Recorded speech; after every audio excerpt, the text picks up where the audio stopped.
Welcome to the Wolverine Digest podcast, the best spot for objective and authentic coverage of Michigan athletics. If you want open dialogue, honest opinions, and in-depth coverage of the maize and blue, this is the podcast for you. And now, here's your host, Brandon Brown, joined as always by Chris Bradler. I just want to start by saying go blue.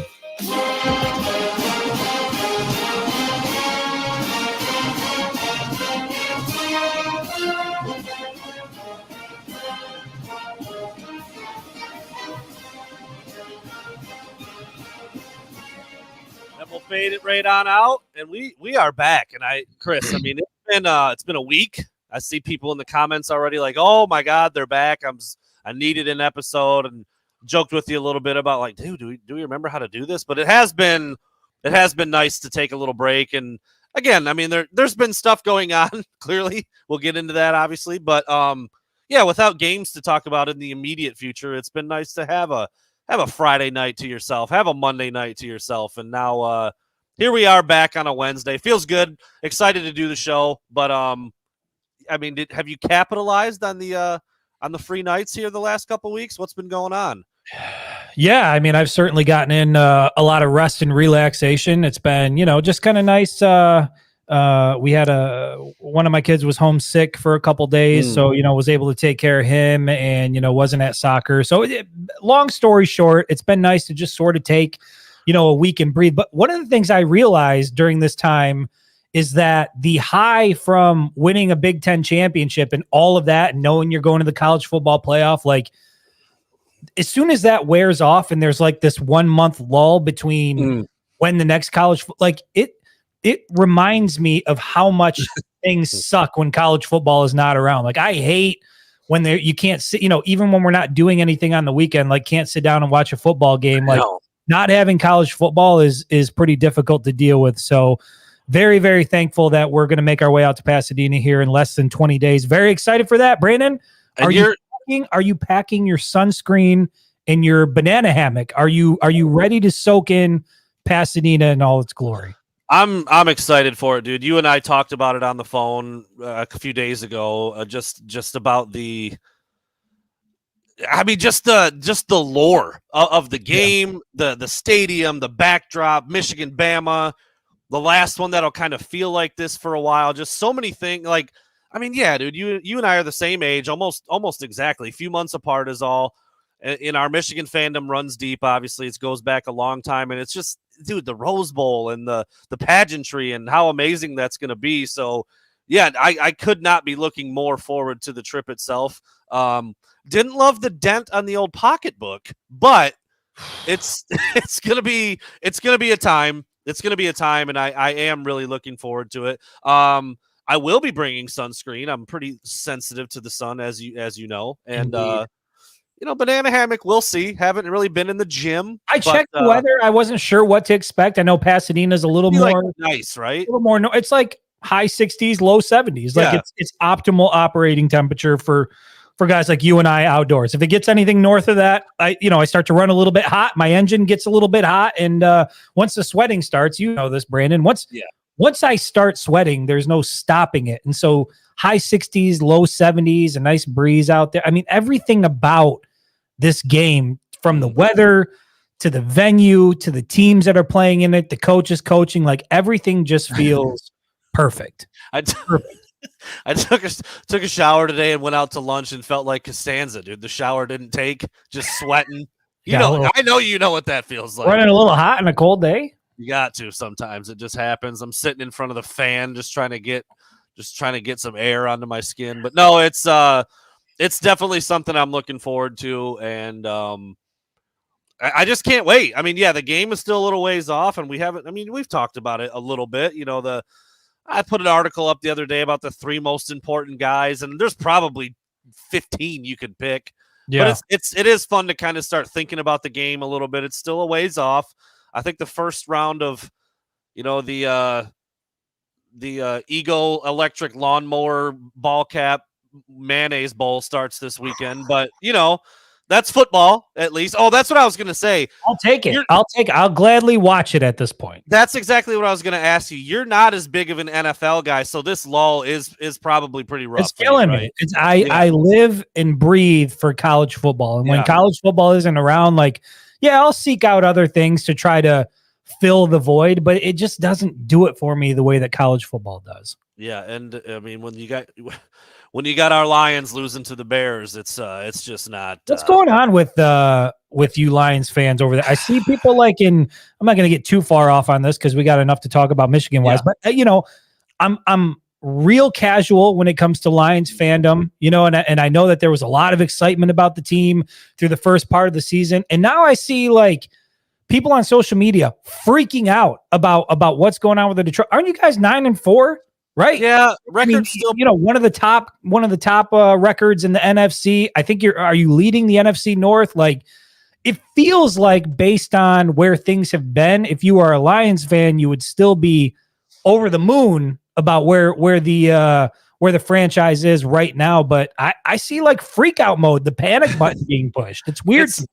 It's a similar thing to how Michigan fans felt getting ready for Ohio State every year. We're scarred. We're damaged. We're broken. We're battered people. And 9-4 is great, and they've won some good games, but you lose a couple that you didn't think were going to be losses, and suddenly you're like, oh, my God, I thought they were running away with the North, and now they might not be. And the idea of winning a playoff game is looking a little less likely, which looked like a certainty at one point. They are not on anywhere close to the level of like the Eagles or the Niners or the Cowboys even right now, which they have to play the Cowboys here in a couple weeks. I think it's at the end of December. So, I mean, we don't need to spend a ton of time on this, but it's like you just thought. Brandon, I was this close to hopping on. I remember. This close, and then they lose a couple games. I see the reaction online, on social media, and I'm like, you know what? I'm glad I didn't do it, and I think I will wait at least another year before I hop on. Like, I don't have an NFL team. Just so everybody knows out there, Brandon and I've talked about this on the show before. I do not have an NFL team out there. To me, jumping on the Lions bandwagon, seems like the most logical thing to do. But at the end of the day, like, I'm not going to sign up for any more heartbreak.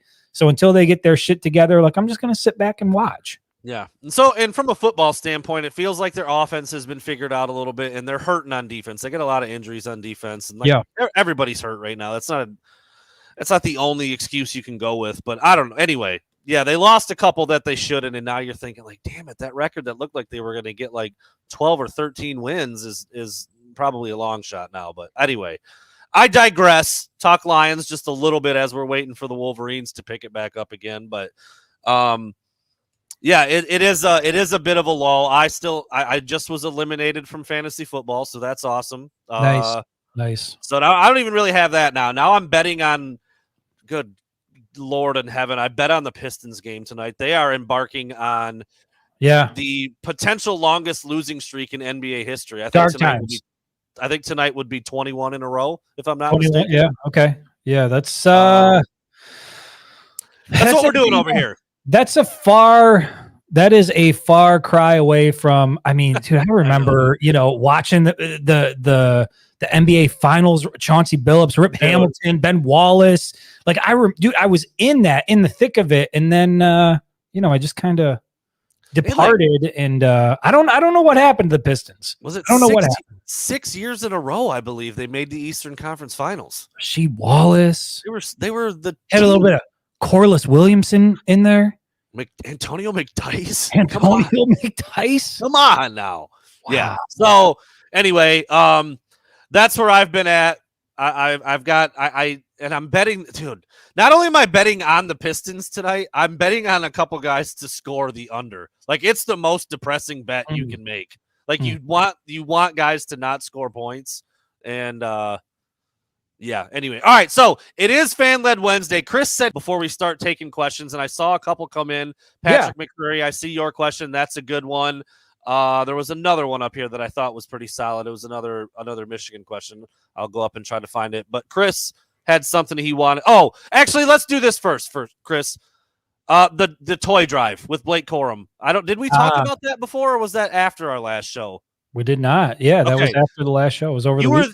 You were there, and obviously everybody who's seen it on social media on various different platforms. I mean, I thought the turnout would be pretty good. I don't know. You were there in person. Did you think it was going to be that big?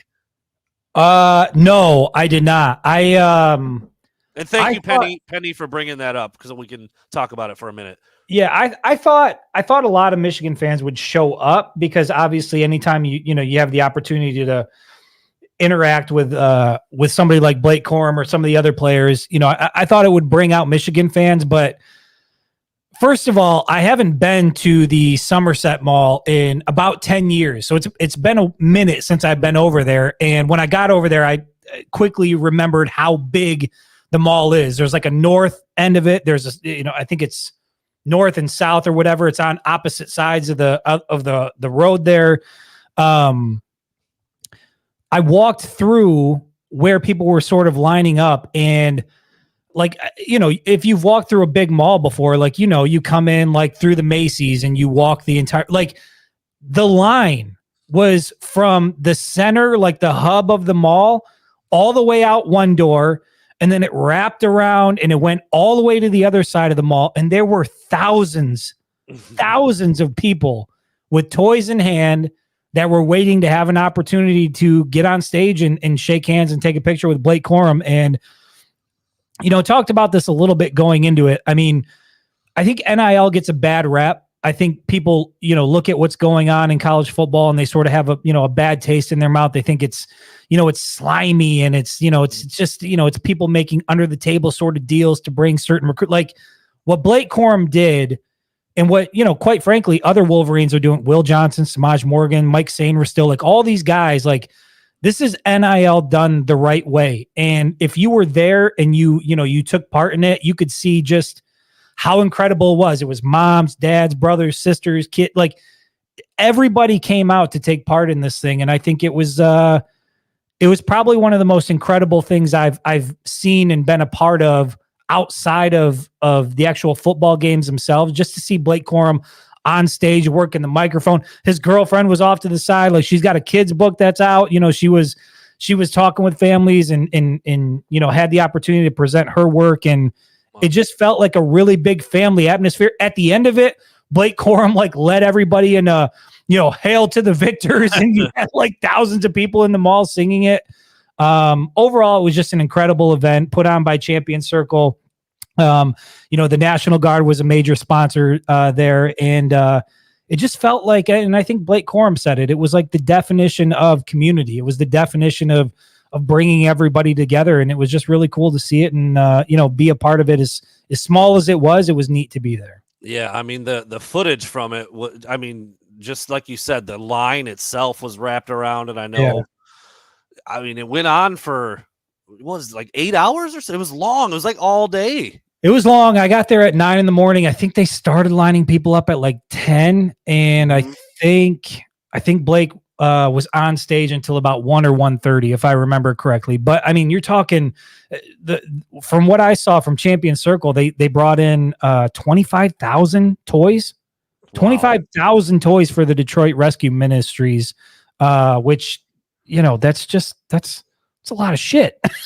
Well, how do you even handle all that? I don't know. It's like a couple truckloads worth. Yeah, man. But it just speaks to, we talk about, and here's one of the cool things. When Blake Corum was up on stage, I was sort of walking through, and my role there was to film the event, and so that's what I was doing for a bulk of the day. And I was walking from one side to the other side, and there was this father standing there, and he had his son with him, and he was about 4 or 5 years old, and he's pointing up at the stage, and he's like, "Do you know who that is up there?" And the kid didn't know who it was, and he said, "That's Blake Corum. He's the greatest running back in Michigan football history."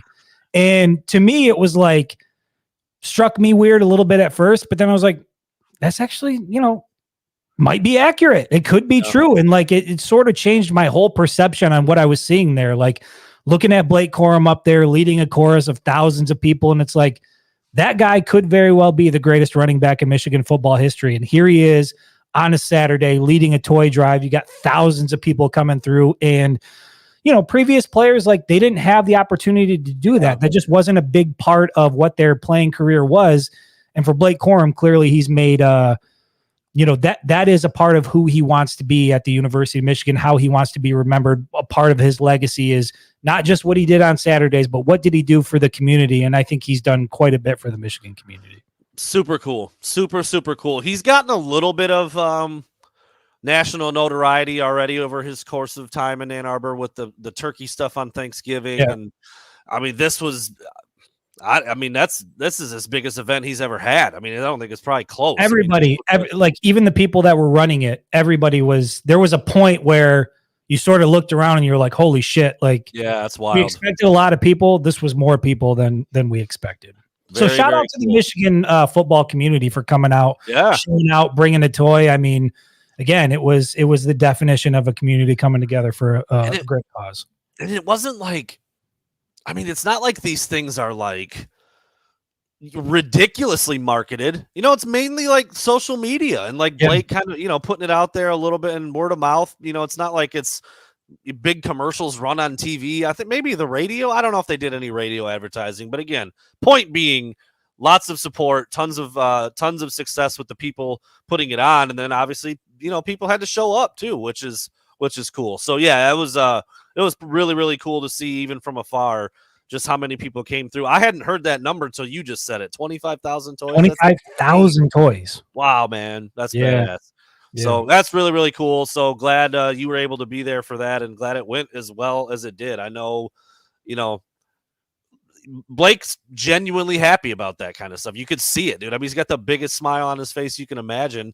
And you're right. It's not like, I mean, he didn't have to do that. No one's asking him to do those things. He just wants to, and it's important to him. And they've got practice. They've got finals. They've got, they have so much shit going on. And he spent his entire day there shaking hands, taking pictures, interacting with the community.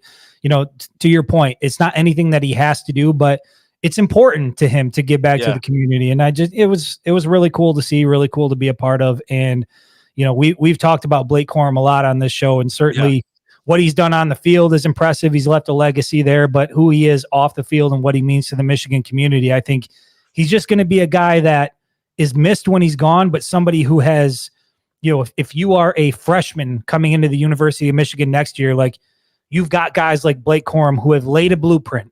You don't have to, there's no guesswork on what you have to do. Like, follow what he did. Do what that guy did. If you're a quarterback coming in, follow JJ McCarthy. Do what he does. Aiden Hutchinson was the same way. Follow that blueprint. Like, there's so many of those guys in this program now where they have set the example. And if you're coming in, just do that. And you can, if you're lucky enough, you'll have the same impact. There you go. Really, really cool thing. And you mentioned it. There's a few more coming up with other guys. Kind of, I don't know if the turnout will be the same, but Mike Sainer still's got one coming up. I put an article about it. It's I know it's on the Facebook page, but Mike Sainer still's got one coming up. I think it's this weekend. Will Johnson, Samaj Morgan have one coming up this weekend as well. And then Zach Zinner and Trevor Keegan are doing one with the Chad Tuff Foundation. That one is not at a location. It's not really a toy drive. It's more of a donation sort of thing, but there's a link there. You can go online and donate. It's just, these guys are, it's just an incredible group of young men who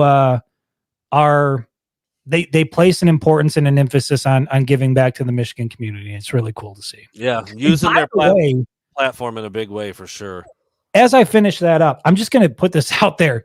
This man Mosa is hitting hard tonight. I made it a little bit different this time around. So if I go on and on, if I'm blabbering about, it's because the man Mosa is hitting. I mean, we're 18 minutes into the show and I'm struggling a little bit over here. Wow. That's well, I mean, health is back to normal then, obviously. Stronger man Mosa ready to roll. Normal. It's back to normal. That's beautiful. It's a beautiful thing. All right. I'm curious. That was sincere. I mean, I meant it, but I'm not like the most outlandish announcement. Like, we're getting a little tuned up on the podcast. Just and feeling a little something over here with the man Mosa. I wish I would have brought one. I'm chewing gum for the first time ever on the podcast because I've had a tickle in my. I think I'm getting another damn cough. My kids had one for a while.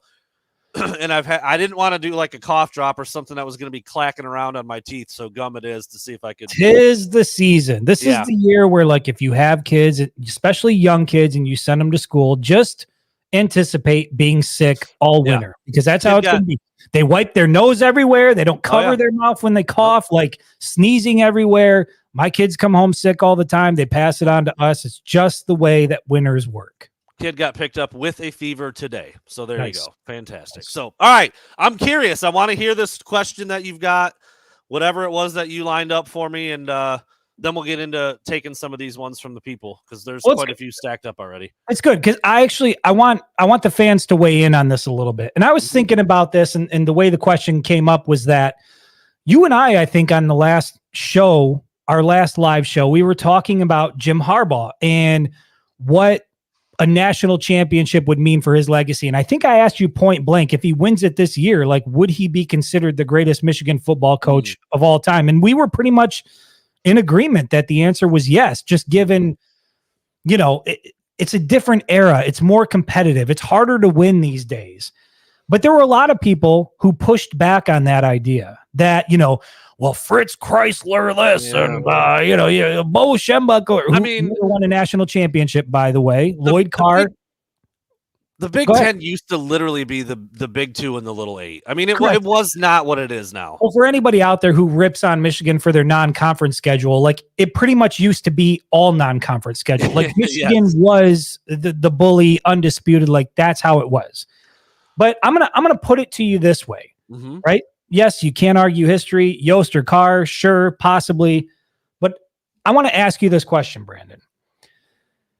So in terms of like the value of a conference championship compared to a national championship, my question to you is, how many conference championships are worth one national championship in your mind? So like, think of it as like currency. Like, if you had to trade one for the other, what value of conference championships would you have to trade for one national championship? I feel like it's a lot. I feel like it's. I mean, I would honestly say they're not even on the same level, but the way you put it, kind of, I get what you're asking. I understand it's a hypothetical kind of thing. Yeah, of course. I mean, it's sports talk. We're sitting on the couch. We're having a beer. I'm asking you, the question. How many would you have to trade conference championships for one natty? I mean, 10? 8? I mean, I think national title is king dingling, bro. That's it. That's the top of the mountain. Yes. Yeah. Conference championships, especially as of late, have been extremely valuable at Michigan because of the run that Ohio State was on and because you hadn't beat them in so long. And they have been awesome to watch. You go in there and you beat up on Iowa. You handle Purdue pretty easily. You beat up on Iowa again. Like, that's after beating up on Ohio State. Yeah, they've been incredible. But, I mean, dude, Michigan hasn't had a national title since 97, and even that one's been challenged a little bit. Then you got to go back to, like, World War II, dude. Like, it's a big, big deal to win a natty. So I said 10, but then even just talking myself through what I just said, it might be more than that. How many conference titles has Michigan won since their championship in 48 or 52? What year was there one before 97? It was forever ago. It's irrelevant. It doesn't matter to me. Yeah. It doesn't matter because nobody's bragging about that. And when I thought about this the other night, because I was thinking about that and I was like, for me, my standpoint was if Jim Harbaugh goes out, he's done everything he's done over the last 3 years and leads Michigan to a national championship this year. 1948. That's what I thought. There you go. If he leads him to a national championship this year, to me, it would. If you don't believe it, fine. If you want to make an argument, fine. But you could make a strong argument that Jim Harbaugh is the greatest head football coach in Michigan football history. Like, you could make that argument. And initially, when I asked myself the question, I said, okay, 3.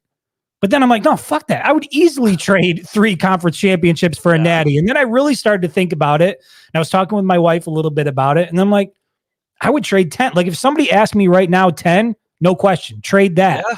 And so when people are like, well, Bo Schembechler did this or somebody else did that, I'm like, yeah, cool. Winning a lot of conference championships is neat.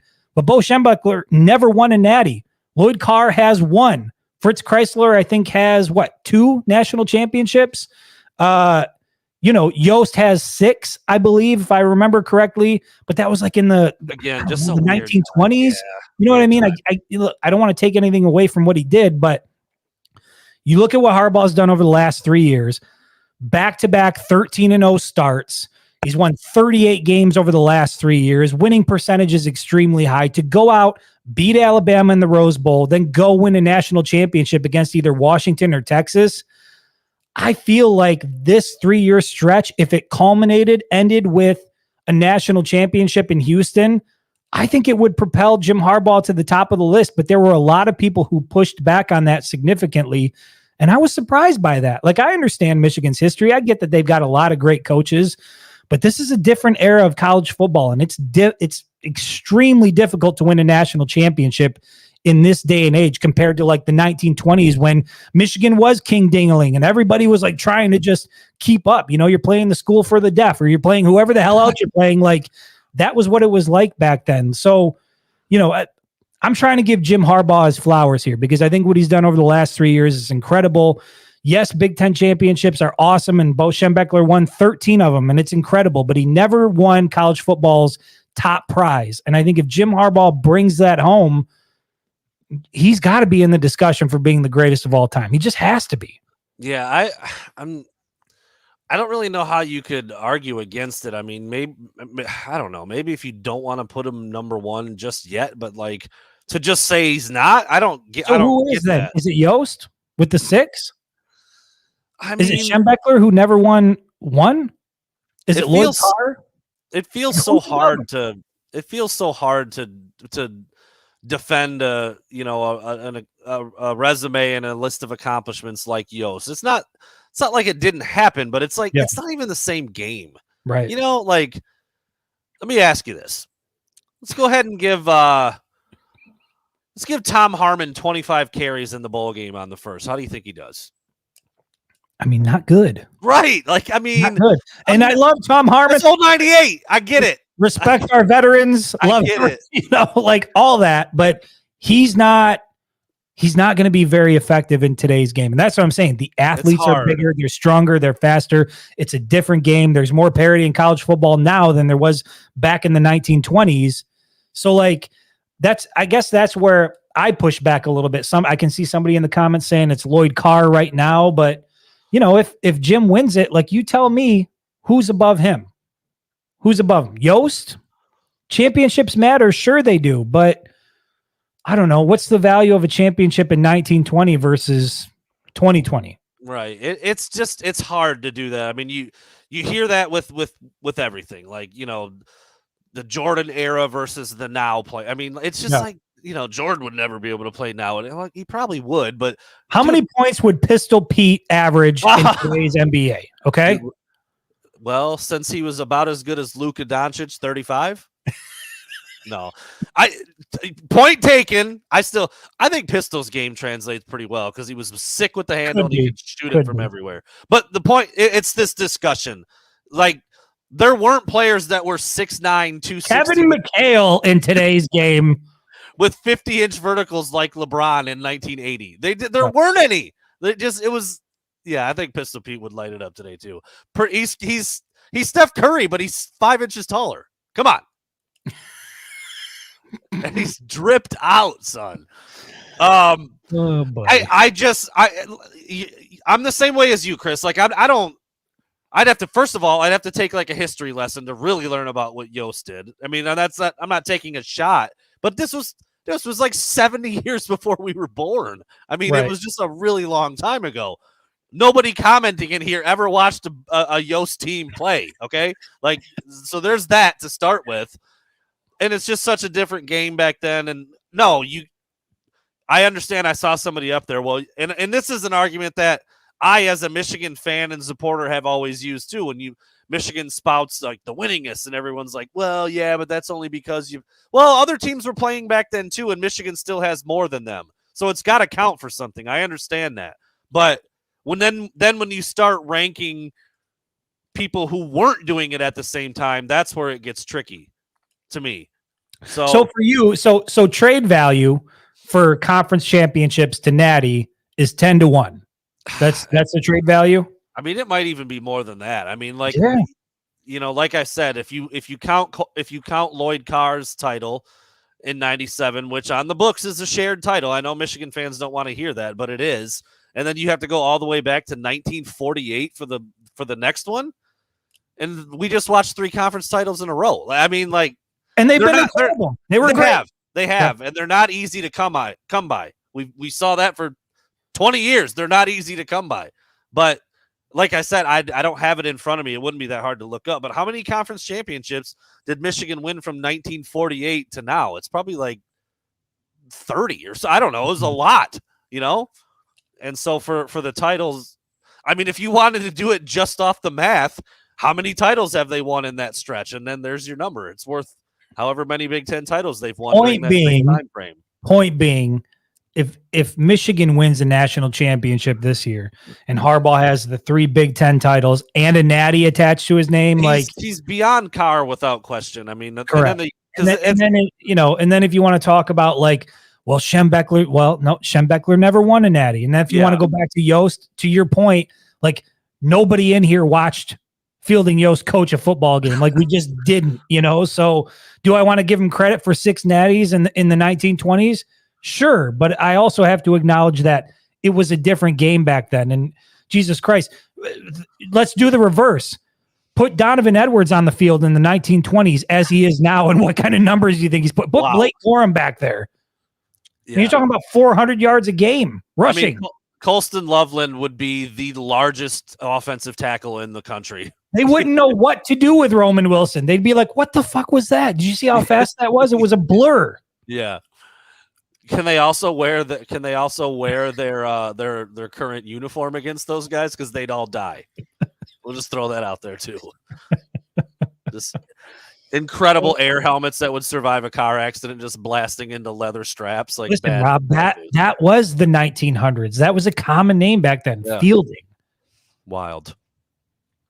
That's I saw you in person. Well, when did he pass away? I mean, that part might be somewhat believable. I'm looking it up because I want to know. Everything was black and white when it happened, though. I'm pretty sure about that. Fielding Yost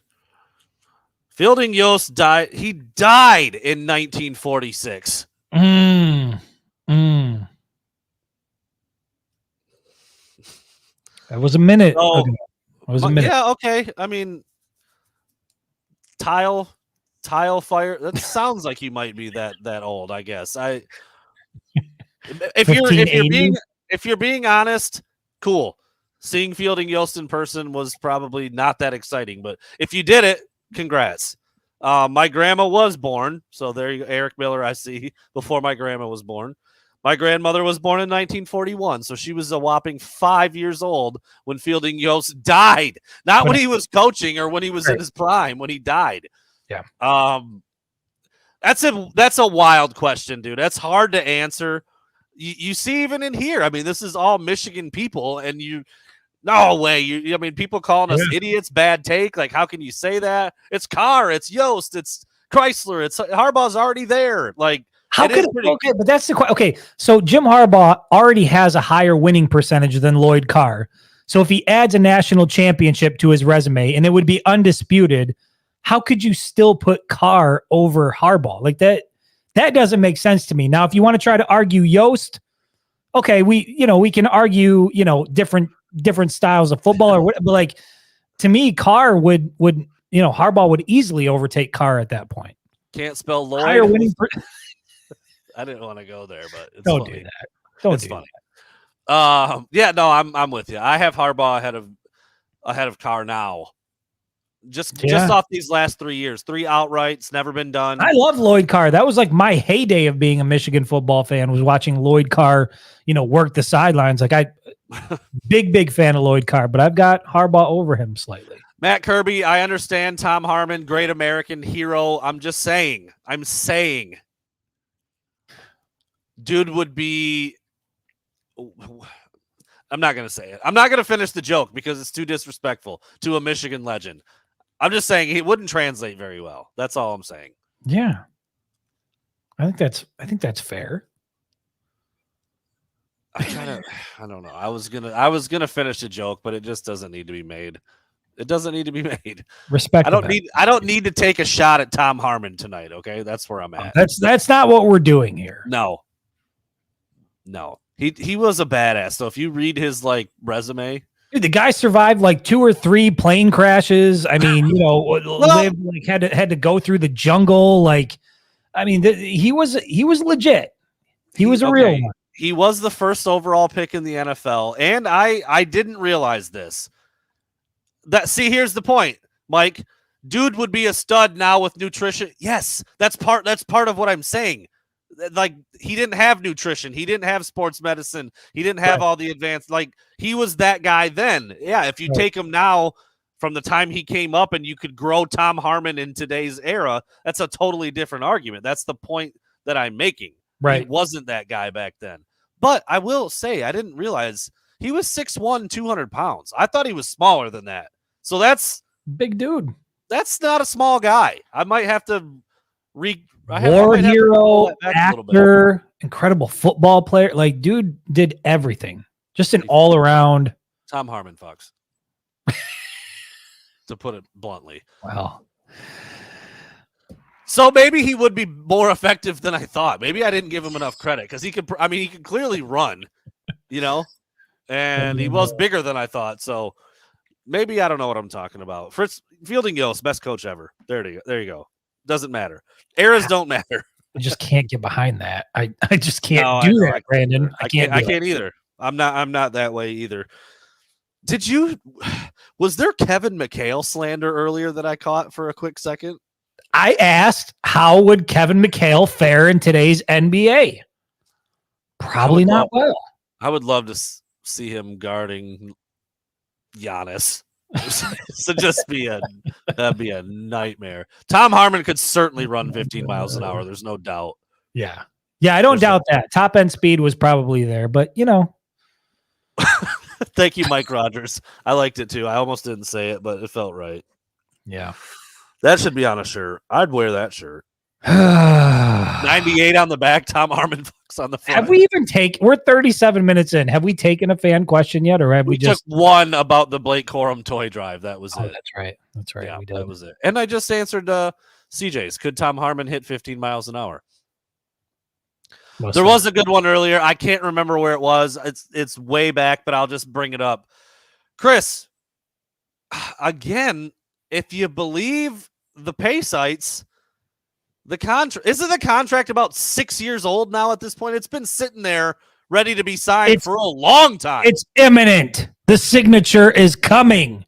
So if you subscribe to those sites. So what is going on, Chris? What do you think is happening? Because last we heard, and I think even Tom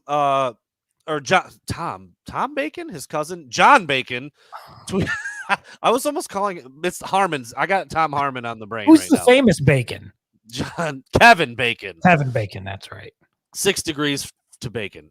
John U. Bacon has kind of, it's been a little bit, but basically this contract ready, 5 years, $55 million, highest paid coach in the conference, just waiting for Harbaugh to sign it. Only if he swears to not look at the NFL. Yeah. And so since it hasn't been signed, that means he's going pro, right? That's where we're at. Well, or is this all this contract stuff nonsense like it's been 30 other times in the past? I don't even know what to believe anymore. I know, man. It's crazy. I don't know what to believe, but assuming that you subscribe to the idea that the contract has been offered, that it is, 5 years, $11 million per year. And that the caveat is there that, he has to agree, at least from what I read and from what I understand, is that it's only within this first offseason that he has to agree to not look for other NFL jobs.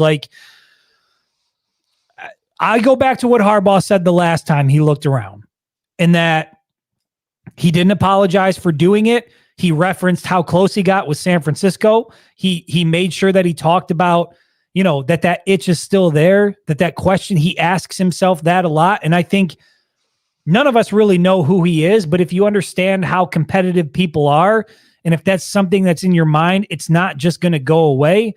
And so if the contract has been offered and the ball is in Harbaugh's court and he hasn't signed it yet, and that caveat is what's holding it up, then yeah, it seems like he said before, like he's always going to listen.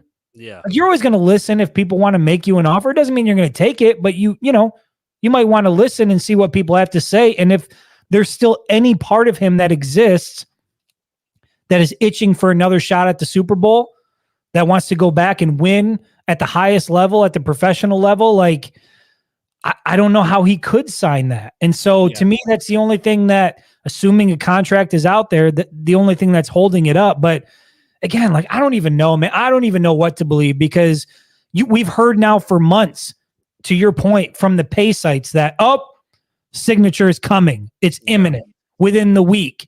And then you get Santa Ono putting out certain things, and, you just kind of on and on and on, but then things pop up and, well, there's a wrench here, and, there's an NCAA investigation. There's a suspension. We got to wait for this. Like, I don't know when it's going to come. All I know is that I'm at the point right now where I want him to be at Michigan for the long haul. I think he's proven he can win here. The turnaround in this program over the last 3 years has been absolutely incredible. And I can't picture anybody else running this program other than Jim Harbaugh in the foreseeable future. So I would love to see it get done. But I also think that, based on what he said before, I don't subscribe to the idea that burning desire to win a Super Bowl has gone away for him. Mm-hmm. And so if they're also asking him to sign off that he won't explore NFL opportunity, like we've talked about this before, Brandon, he's not getting any younger. No. NFL opportunities aren't going to continue to come year after year. He's at the highest he's ever been as head coach of the University of Michigan. Stock is at an all-time high. Like, he's probably thinking, like, I got to listen. If there's going to be an offer out there, I got to listen. Yeah. Couple things on that, in that vein. CJ, first one, the NFL doesn't want him anymore. I was there last year. I'm not anymore, because we saw, and we've seen, and we continue to see some of these. And I said it last year. I'm Jim Harbaugh is not my favorite coach on the planet. I thought he got a longer leash at Michigan, etc. I've said it 100 times. I'm past it now. He's done an incredible job. I hope he stays at Michigan. He's got this thing humming. But at that time, I just didn't. I'm like, he hasn't beat Ohio State. He has done this, whatever. I also said, in the same breath, I can't believe these coaches, some of these guys, are getting jobs over Jim Harbaugh in the NFL. Like, there were multiple guys where I'm like, I would much rather have Harbaugh than that guy. And in most cases, I was right. Didn't work out with the Raiders. Didn't work out with the Colts. You could make an argument with the Vikings. McConnell's doing a pretty good job there with not, guys have been hurt and their rosters. My point is, I don't think I believe that anymore.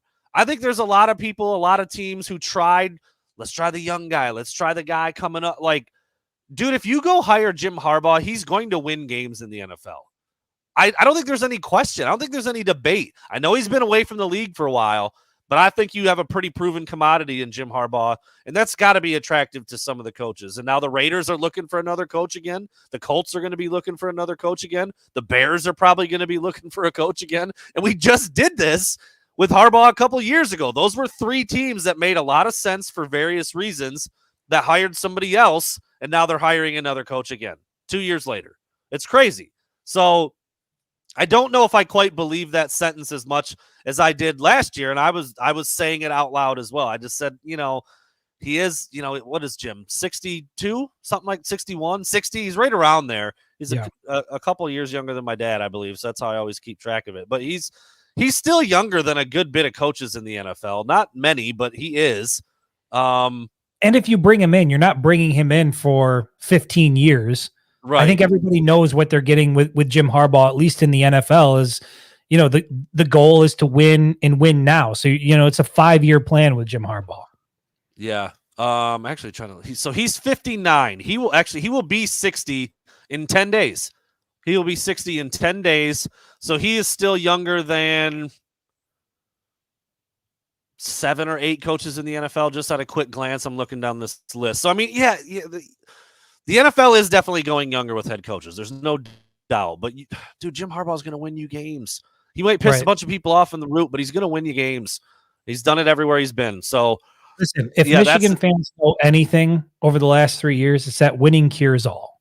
Winning cures all. Like, able to forgive the first 6 years and the lack of success against Ohio State, because you know what? The last 3 years have felt pretty damn good. So, you bring a guy in, like I said, you're not looking at Jim Harbaugh as a long-term solution. This is a got to turn the program around quick, got to do it now. And if you look at his track record outside of Michigan, because it took longer than expected, that's what Jim Harbaugh does. He comes into an organization, people get excited, they start winning, bigger than they've won in recent history. And I think that's if you're an NFL executive, that's what you're looking for out of Jim Harbaugh. It's not a long-term deal. Yeah, and as to the sources and the pay sites, it's because they have a few sources that are personal to Jim Harbaugh, but those people would also paint Jim Harbaugh's toenails if he wanted them to. So you got to take what you read with a small grain of salt at times. And I don't really Chris and I have said it quite a few times. We really don't get into the whole source. It's a weird world, man. It is. It's a weird world. We try to do stuff that's entertaining and cool to read and follow, and let the journalists chase Jim Harbaugh down a fence line like he's the president. I don't have time for that nonsense. I saw a grown man chase after Jim Harbaugh like he had the cure for cancer in his back. It was me, Brandon. That was me. Chris did jump into a swimming pool with the guy, so I did, and I used to pay to go to the Big Ten media days, like when I lived in Chicago before I started covering the team. Like, I was at the banquet, I was at the dinner as a fan, paying $100 per ticket. I got to be careful. I may alienate Chris a little more here than I meant to, but point is, some of the sources out there they're just a little too close to it, and that you do get some information, but it's also slanted. I mean, that's just the way it is. So we'll wait and see. I mean, we will see what happens with Harbaugh and his contract extension and the NFL and a lot of these things that a lot of other teams are dealing with right now, the coaching carousel, the transfer portal. Michigan just can't really do it yet because they have a monster game coming up at the end of the month. And other teams other teams don't. Teams are working out their new roster. Oh, this guy's not going to play. Cool. He's gone. He's gone. He's back. He's gone. It's tough. You're almost any team in the country would trade places with Michigan, but they got to wait on some of that stuff. And I think Harbaugh's contract kind of falls into that same bucket. So we'll wait and see what happens. But I don't know if anything imminent is happening at this point because the way that it was reported, it was done or it was going to be done already. But you also have so many other variables. Like, he doesn't know what the NCAA is going to decide as far as this whole, sign steal. So there's things that are hanging out there where it's like, it would be, I think if you're Jim Harbaugh, it would be impossible to say one way or another. Like, if I can't coach all of next year potentially, or if I'm going to miss half a year, do I want to do that?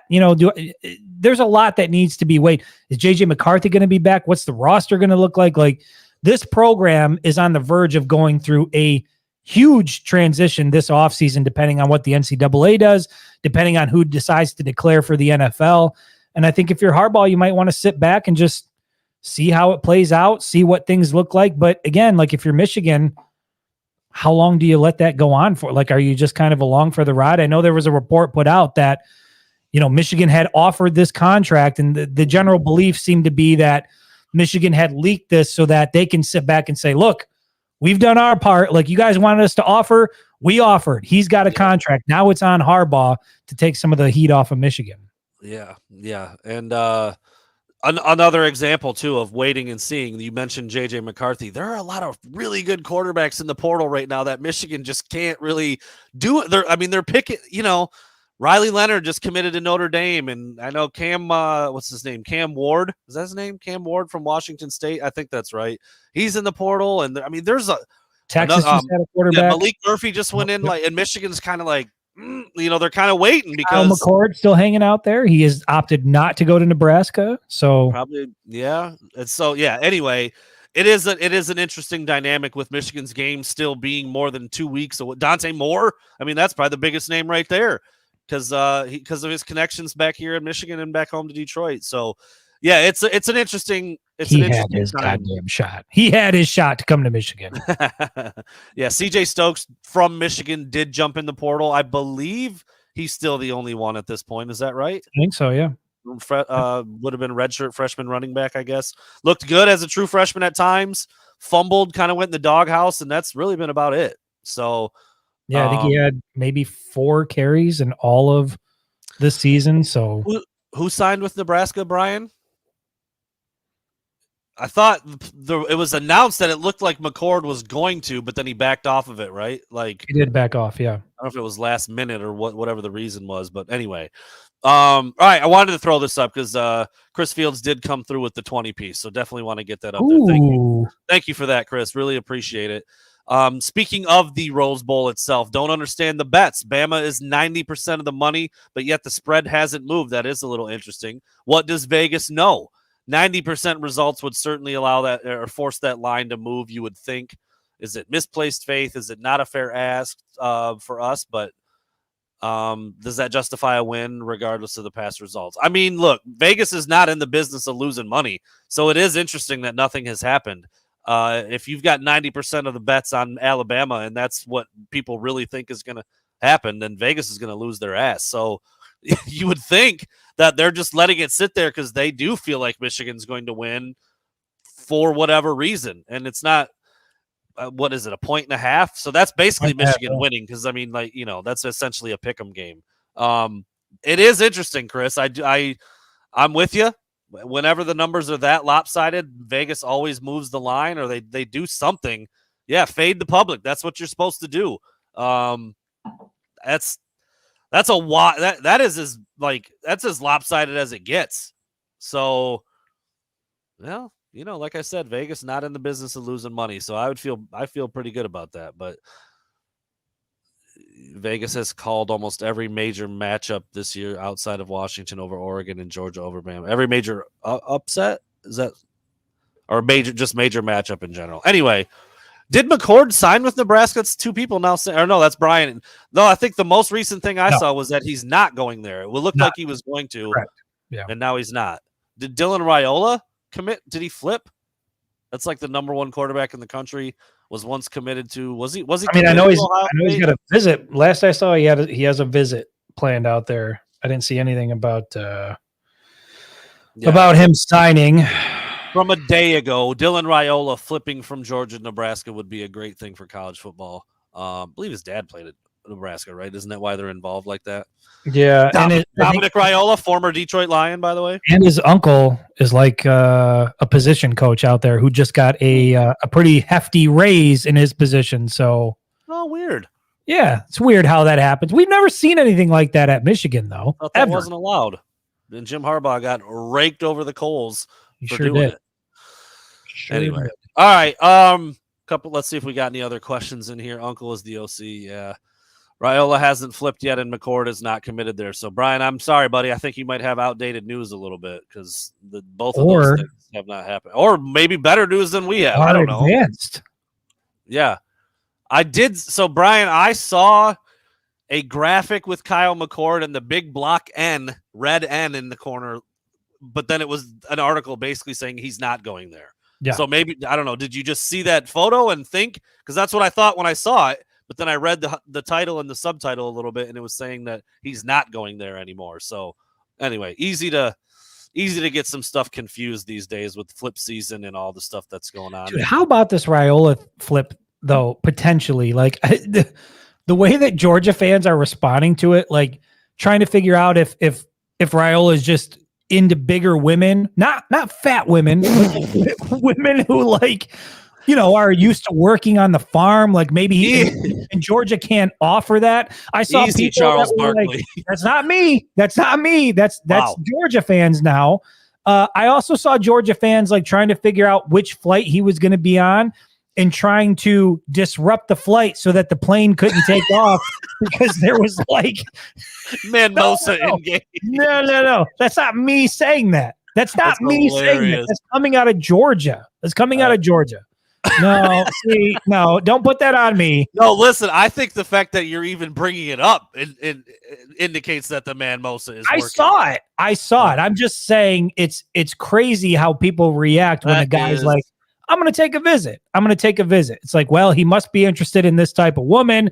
What can we do to make sure the plane doesn't take off? Like, we are just in a different era of college football recruiting. Charles Barkley, whenever he gets assigned a game in San Antonio, he likes big women. They got the churros out here. Them women is big in San Antonio. He always is talking about that, dude. Hilarious. Got to be about 2.25. If you're right. Zach Woodruff, don't knock it till you try it. Hey, listen. I'm not sure how that's getting put on me. Yes, Joe, that's what they're suggesting. Farm girls, women that work on the farm, just put together. Brandon, you and I, we drove through Iowa all the way out to Nebraska. We drove back. We had to make a couple pit stops. People out there are just built a little bit different. We talked about it. A whole crowd of people walked into that giant truck stop we were at, and they looked like St. Bernards. They had heads like this. Thank you. That has nothing to do with the man Mosa. Right. They are just built different out there. CJ Frazier, he knows. She ain't a lady if she ain't 280. Wow. That's something about all that fresh air. Dude, fresh air. Laughing quite hard through that corn, segment right there. Windmills, corn fed. Shade in the summer, keep you warm in the winter. You gotta love it, dude. I hate how that got turned on me. That is that. I'm just relaying what's coming out of Georgia. It's fine. That's fine. If she ain't 320, she ain't a honey. All right. 320. All right. Let's just pump three bills is we're entering a new territory when you get. Listen, if she ain't bedridden, it ain't. Oh, I don't know. Whoa. Needle drop. Dang, say I wish I had the soundboard going. All right, Eric. That's a bit much. Yeah, I am usually the one getting canceled. Tonight, Chris decided to take that on. All right, let's talk about that for a minute, Chris. I blame Georgia. The whole state of Georgia. Obviously, we've talked about it's football, but there is some weird stuff going on with basketball right now. Juwan Howard's name in the news again. Dude's not even coaching yet. Coming back from the heart surgery still. He's been on the sidelines. He got ejected from a game earlier this year, while not coaching. And now apparently he's trying to scrap with John Sanderson, who's been absent from the team for at least one game.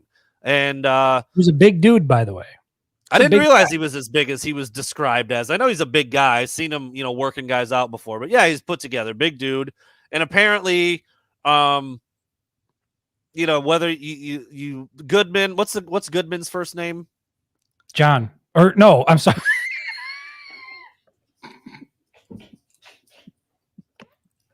The Big Lebowski. I was thinking Sanderson. We are off the rails, folks. I was right about Sanderson. It's John Sanderson. I'm not sure what Goodman's first name is. I'm sorry. Juwan Howard beat the shit out of John Goodman and Steve Buscemi, and he was. Is that what happened?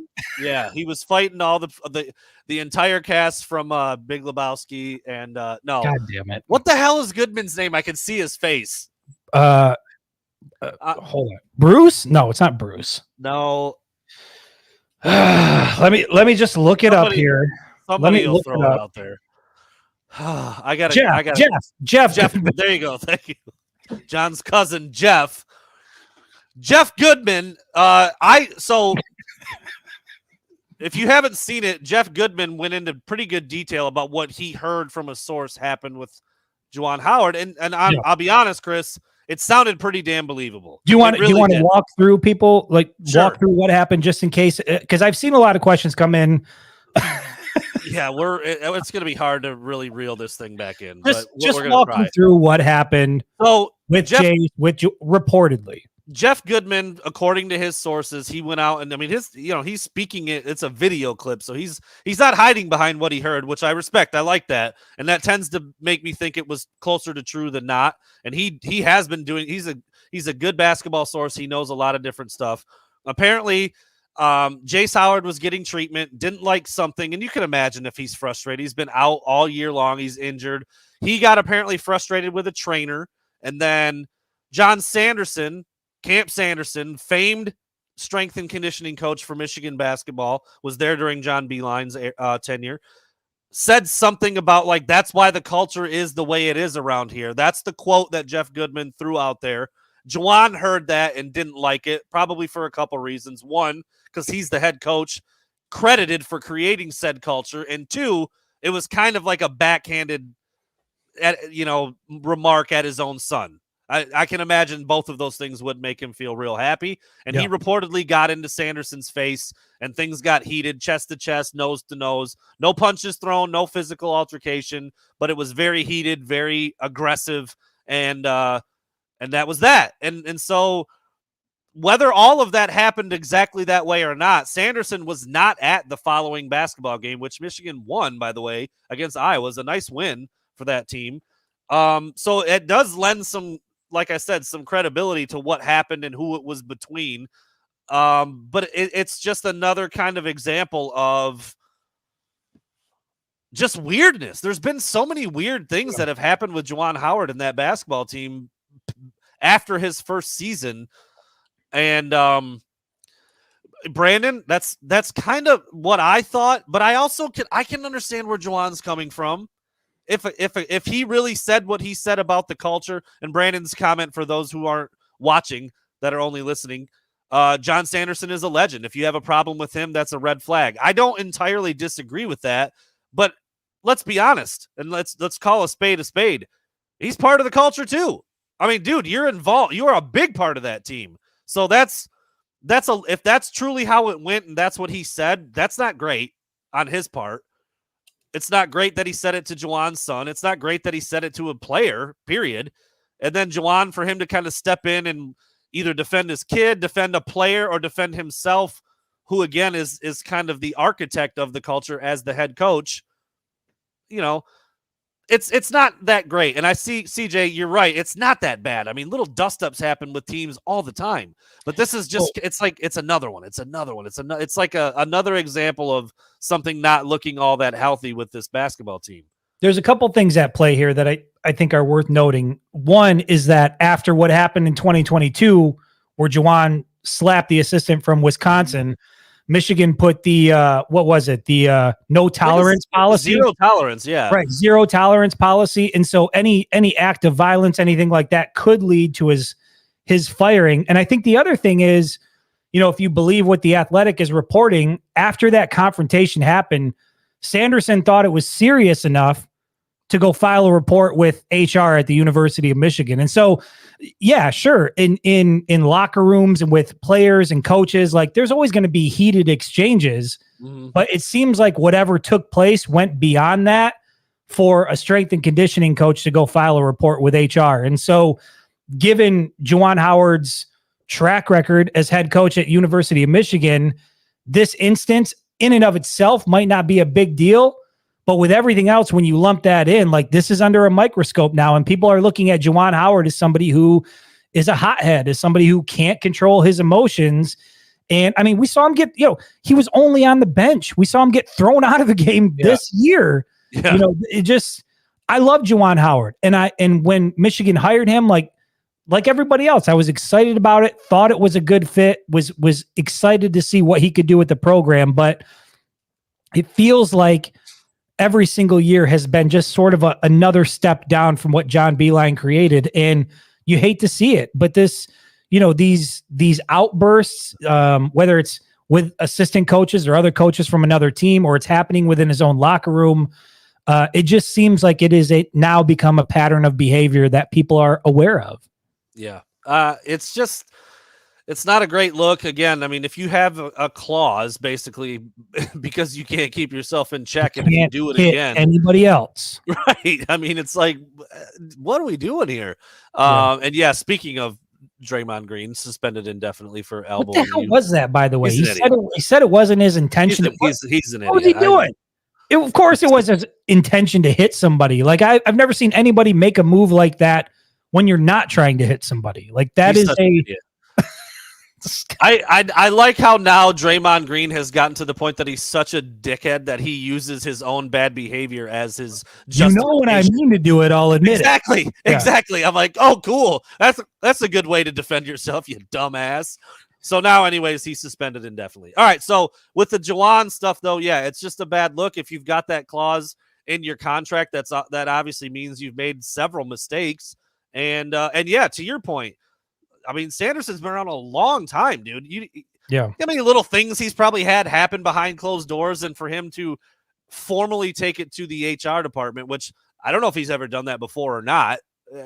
There's no way to know, but that speaks to, how he felt about it and what transpired. And again, if he's out there throwing things out like that comment, that's already like, even if nothing else happened, he's a critical part of what you do. He's been around a long time, and he thinks the culture is broken. That's not good in itself. And then for Jace to be involved, and then for Juwan, it's not good, man. And this team's not good enough to have shit like that going on behind closed doors. Yeah, I mean, that certainly plays a factor when the team isn't winning and people are already unhappy. Then you stack something like this on top of it, and you saw it spread on social media. I mean, people were talking about how Juwan was set to step down, and Jalen Rose had to issue a statement, and then today, Juwan Howard, who's now with the Magic, had to come out and defend his father and say, look, he didn't hit anybody, he didn't swing on anybody. Like, okay, cool, but it's still not a great place to be if you're Juwan Howard and you have to have people defending you against these accusations. I mean, there's been no word from Juwan Howard. There's been no official word from the University of Michigan. But I think at this point, it's clear that something happened.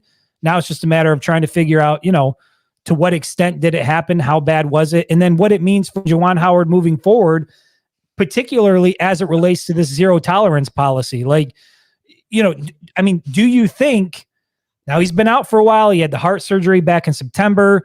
Jalen said that he expected Juwan to be back December 16th, I think it was. That's when they play Eastern Michigan and Ann Arbor. So relatively soon.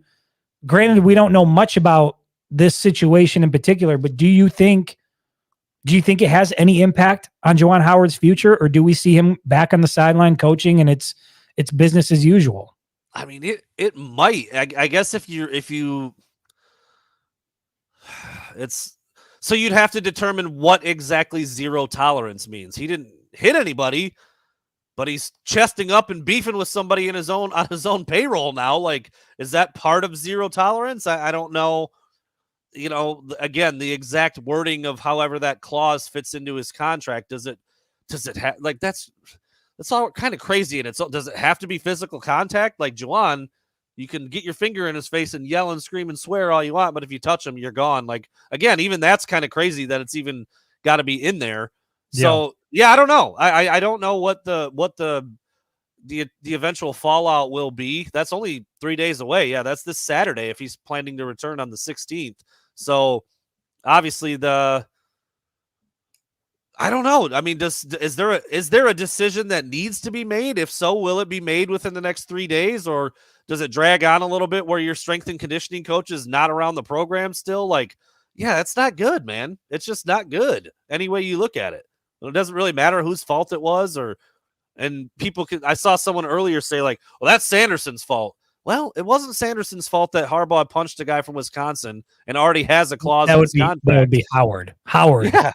Punched somebody. So, you said Harbaugh punched somebody. I want to clarify so that we don't, Harbaugh's got enough going on. Harbaugh did not punch anybody. Good Lord. Did I really say Harbaugh? We don't talk about Juwan very much right now. I gotta switch modes. I was gonna make a joke like, I mean, come on, legendary coaches don't do that. Can you imagine Tom Izzo like punching somebody on it? Yeah, I could actually. I could imagine that completely. Yeah. Krzyzewski, maybe no, he'd probably just have him contract killed maybe or something. I don't know. Not sure how he operates, but no, I mean, it's just I'm not drinking anything. I'm chewing gum. That's all I'm chewing, and it's maybe the Manmosa is so strong it's not adult gum off on you. It's not adult gum. I just regular old gum. Spearmint.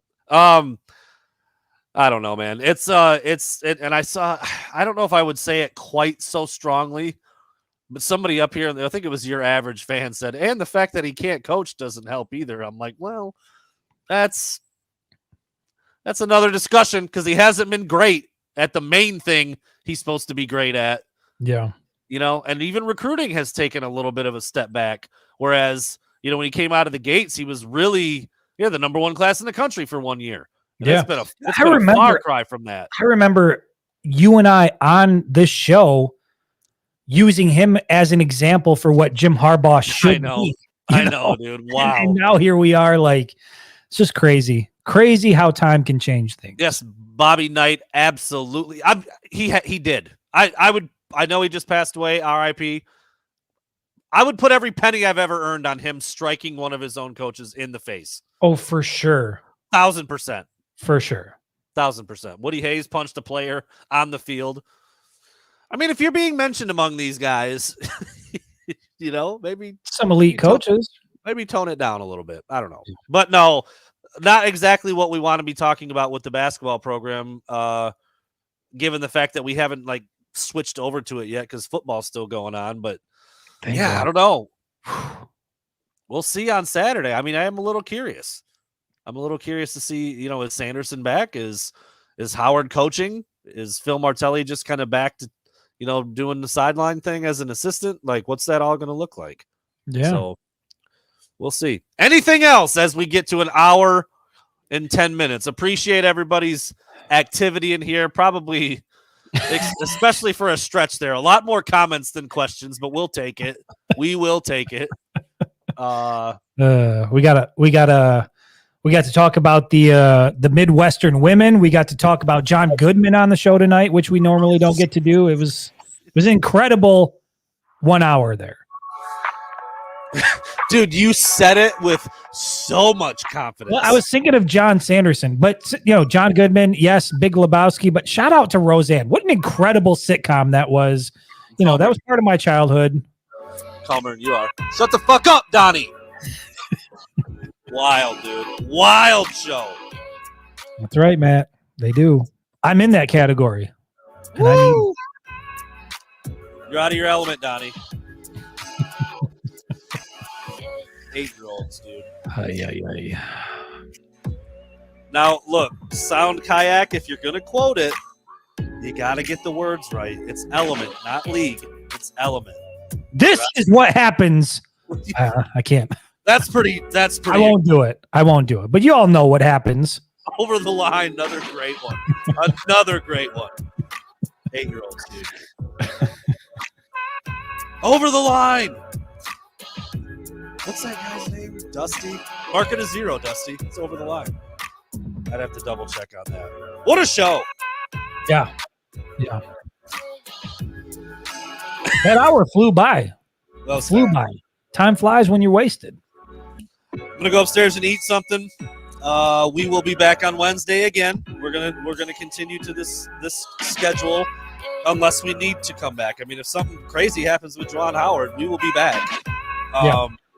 But we'll see. Yeah, they're scheduled to play on Saturday, and Juwan's supposed to. That was per Jalen Rose, right? He was the first one to say that. I think. So Jalen said, yeah. Yeah, he would know. I mean, you would think. Obviously, they have their relationships very close. So, all right, there you go. Chris will finish his Manmosa. I might indulge in an halfway through beverage and have some food, and we'll be back on Wednesday. Thank you so much, everybody.